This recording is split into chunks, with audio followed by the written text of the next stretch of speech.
Hello guys, welcome back after a long long long time. तो आज का हमारा जो टॉपिक है वो थोड़ा सा डिफरेंट है, क्योंकि आज मैंने नोट किया है ये चीज़ कि जो कोल इंडिया लिमिटेड ने अभी गेट 2024 के थ्रू फेज़ 3 की लिस्ट दी, और अभी जो सीबीटी हुआ था उसकी लिस्ट सेकंड थी। बट अक्सर हम लोग जब भी इसके बारे में यूट्यूब पे सर्च करते हैं regarding management training DV and IME कि उसमें क्या क्या चीज़ें होती हैं, वो हमें नहीं अवेलेबल है यूट्यूब के।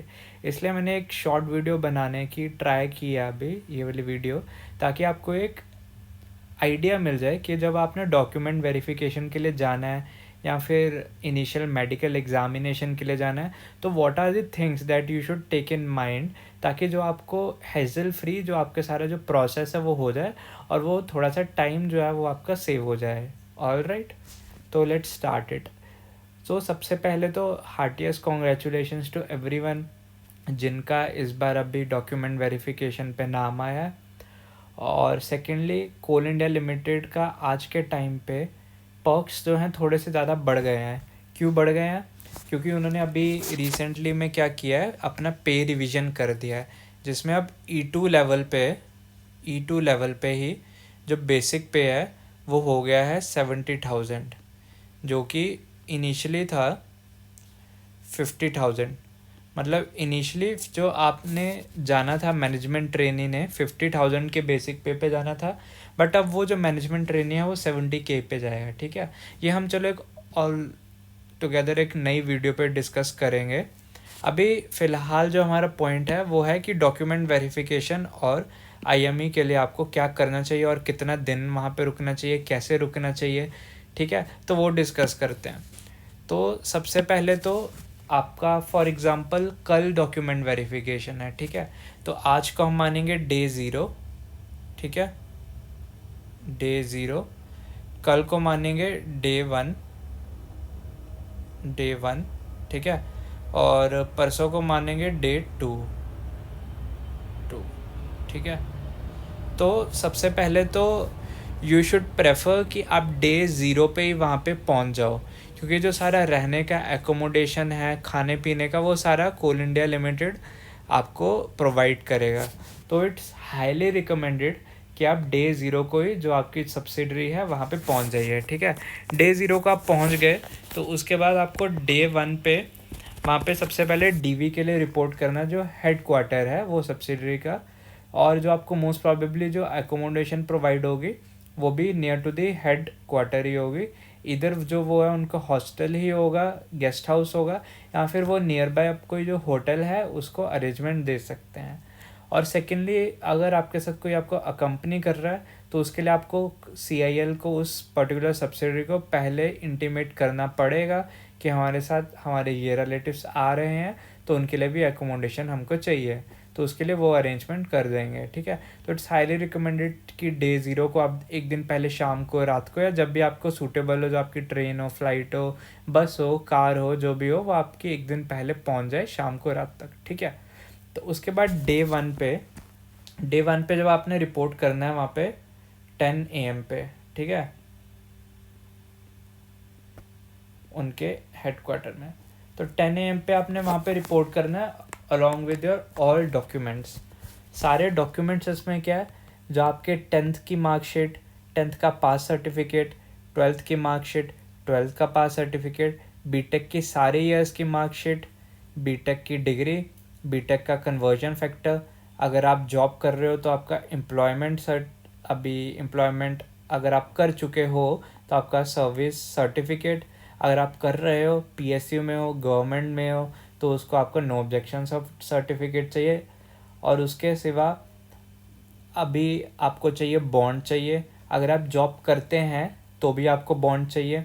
ठीक है, उसके बाद आपको अटेस्टेशन फॉर्म चाहिए, और उसके बाद आपको आइडेंटिटी सर्टिफिकेट चाहिए। ये सारा जो फॉर्मेट है, बेसिकली आपको जो मेल आई होगी उसमें सब मेंशन है कि ये डॉक्यूमेंट चाहिए। और मेक श्योर सबकी दो दो कॉपीज़ होनी चाहिए। बॉन्ड ओरिजिनल एक होना चाहिए, एक उसके साथ ज़ेरॉक्स होना चाहिए। उसके बाद जो अटेस्टेशन है, आइडेंटिटी है, इसका 2 ओरिजिनल होना चाहिए। मेक श्योर कि इसका आपके पास 2 ओरिजिनल होना चाहिए, मतलब हैंड रिटन 2 और गेजेटेड ऑफिसर के साइन और स्टैम्प वाले दो 2 अटेस्टेशन और 2 आइडेंटिटी सर्टिफिकेट जो है वो होने चाहिए। ठीक है, तो ये सारे सर्टिफिकेट्स का पहले ही जो आपने जाना है उसके 3-4 दिन पहले ही 2 सेट्स बना के रख लीजिए। ठीक है, तो आप उधर डीवी के लिए 10 बजे जाएंगे तो आपकी डीवी चालू होगी, तभी जो आपके जो रिस्पेक्टिव एचआर इंचार्ज होंगे वो डीवी चालू करेंगे।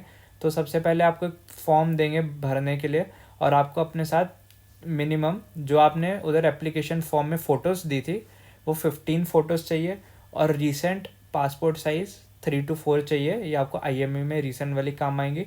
और जो एप्लीकेशन के टाइम पे 15 दी थी वो आपको उधर सबमिट करनी है। ठीक है, तो उसके बाद सबसे पहले आपको एक फॉर्म भरने के लिए देंगे और एक डॉक्यूमेंट की चेकलिस्ट देंगे, तो वो डॉक्यूमेंट्स उसके अकॉर्डिंग ही लगाने, और मेक श्योर जो सारे डॉक्यूमेंट्स आप सेल्फ अटेस्टेड भी घर से करके जाएं तो आपका उधर टाइम बचेगा। सेल्फ अटेस्टेड माने मतलब कि सब पे खुद के साइन करके लेके जाएं, और खुद के आईडी कार्ड की एक एक 2 कॉपी होनी चाहिए, इधर आधार कार्ड, पैन कार्ड, जो भी आपका आईडी कार्ड है उसके आपके पास 2 कॉपी होनी चाहिए।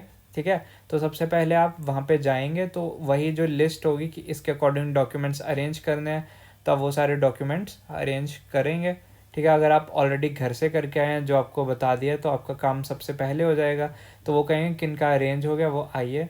ठीक है, तो वो आप फॉर्म उसके लिस्ट के अकॉर्डिंग अरेंज करेंगे, तो उसके बाद वो चेक करेंगे, एक एक करके आपके सारे फॉर्म चेक करेंगे। सबसे इम्पॉर्टेंट होगा आपका बॉन्ड होगा। ठीक है, वो बॉन्ड चेक करेंगे पूरा, और बॉन्ड मेक श्योर करें कि पहले से ही बिना कोई मिस्टेक का ही पूरा हो, क्योंकि अगर आपका बॉन्ड में कोई मिस्टेक रहे तो आपको वो उसी टाइम पे ही सही करवाना पड़ेगा।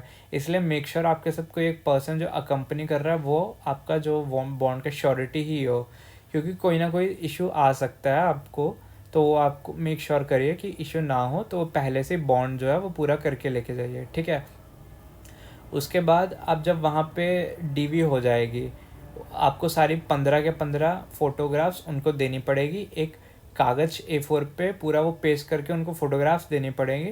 और वंस आपकी डीवी पूरी हो जाए, डीवी का प्रोसेस ज़्यादा लंबा नहीं है, पर person max two max 20 to 30 minutes का है। तो जब आपका डीवी पूरा हो जाएगा तो जो आपका नियर बाय सब्सिडरी का हॉस्पिटल है वहाँ पे आपको भेजा जाएगा। तो जब आप उस हॉस्पिटल में जाएंगे तो सबसे पहले आपको एक एनवेलप में आपका ये सारी डिटेल्स हॉस्पिटल को दिया जाएगा, तो आप लोग वहाँ पे जाके हॉस्पिटल में सबमिट करेंगे। तो हॉस्पिटल आपको सबको एक फॉर्म बनाएगा जिस पे आपको एक चेकलिस्ट होगी कि आपको ये सारे टेस्ट करवाने हैं। तो वो सारे टेस्ट इंक्लूड करता है, एक तो सबसे पहले ब्लड टेस्ट है जो आपको नेक्स्ट डे खाली पेट करवाना है, ब्लड एंड यूरिन टेस्ट। उसके बाद आपको टेस्ट कराना है लाइक ईसीजी। ठीक है, पीएफटी पल्मोनरी फंक्शन टेस्ट कराना है, और उसके बाद आपको आई का टेस्ट करवाना है। ठीक है, और उसके बाद आपको चेस्ट का एक्सरे करवाना है, और उसके बाद आपको ईएनटी का चेकअप कराना है, टीथ का चेकअप कराना है, और मेनली तो यही है। और हर्निया वगैरह का टेस्ट है वो सब आपको देखना है। तो ये सब है, ज़्यादा डिफ़िकल्ट नहीं है। तो ये सब टेस्ट जो है मेजरली जो टाइम आपका लगेगा वो ईसीजी पे टाइम लग सकता है थोड़ा सा, और आपका जो नेक्स्ट डे करवाना है ब्लड टेस्ट कराना है। तो अगर आपने ये सारे टेस्ट, अगर आप डीवी दे के जल्दी फ्री हो सकते हैं तो आप ये सारे टेस्ट जो हैं आप तुरंत ही नेक्स्ट डे दोपहर तक आप सब कुछ करके फ्री हो सकते हैं। ठीक है, तो अगर आपका कोई पैरामीटर हाई नहीं आया, ब्लड प्रेशर हाई नहीं आया, ईसीजी में हाई नहीं आया, तो आप सेम डे और नेक्स्ट डे नेक्स्ट डे आप फ्री हो सकते हैं। बट जस्ट इन केस कि अगर आपका शुगर हाई हो गया है ना, एक दिन पहले आपने मीठा एक्सेस खा लिया, तो उस केस में आपका क्या हो सकता है कि आपको एक दिन एक्स्ट्रा रुकना पड़ सकता है, कि नेक्स्ट डे दोबारा से टेस्ट जो है वो रिपीट करवाना पड़ सकता है। ठीक है, तो इसलिए आप प्रिपेयर जो है करके जाइए कि 2 से 3 दिन का समय तो लगेगा ही आपका, बट मैक्सिमम लोगों का 2 दिन में ही पूरा प्रोसेस हो जाता है। ठीक है, तो मेजरली अगर आपका सब सही रहा तो all this process will just take 2 days। ठीक है, 2 days। बट अगर आपका कोई किसी चीज़ में इशू हुआ तो वो प्रोसेस जो है वो 3 दिन भी ले सकता है। ठीक है, 2 days है मैक्सिमम। अगर आपका सब सही हुआ, if everything all right, else 3 दिन से ज़्यादा तो वो किसी को रखते नहीं हैं, ठीक है। 3 days इज़ द मैक्सिमम। तो इसलिए आप उसके अकॉर्डिंग अपनी वेल एडवांस में रिजर्वेशन कराइए। जो भी आपके साथ जाना चाह रहा है उनको साथ लेके जाइए, और कोई इशू नहीं आएगा। सब हेल्पफुल होंगे, HR हेल्पफुल होंगे वहाँ पे। आपको कोई भी प्रॉब्लम होगी तो सब लोग आपको सपोर्ट करेंगे वहाँ पे। और बट मेक श्योर करिए सारे जो डॉक्यूमेंट्स हैं नेसेसरी वो आप बिल्कुल साथ में लेके जाइए। अपनी पासपोर्ट साइज़ फ़ोटोज़ लेके जाइए और बॉन्ड लेके जाइए। तो बाकी अगर आपको कोई भी डाउट बचा है तो please do ask in the comment section, I will be happy to help. और हम नेक्स्ट वीडियो में हम लोग डिस्कस करेंगे कि इसका पे रिवीजन के बाद मैनेजमेंट ट्रेनिंग का क्या पे रहेगा, उसके बाद एक्सेल प्रमोशन के बाद असिस्टेंट मैनेजर पे क्या पे स्केल रहेगा, और फिर क्या पर्क्स है मैनेजमेंट ट्रेनिंग के, वो सब डिस्कस करेंगे। ऑल राइट, तो hope you will have a wonderful day. Thank you, bye bye.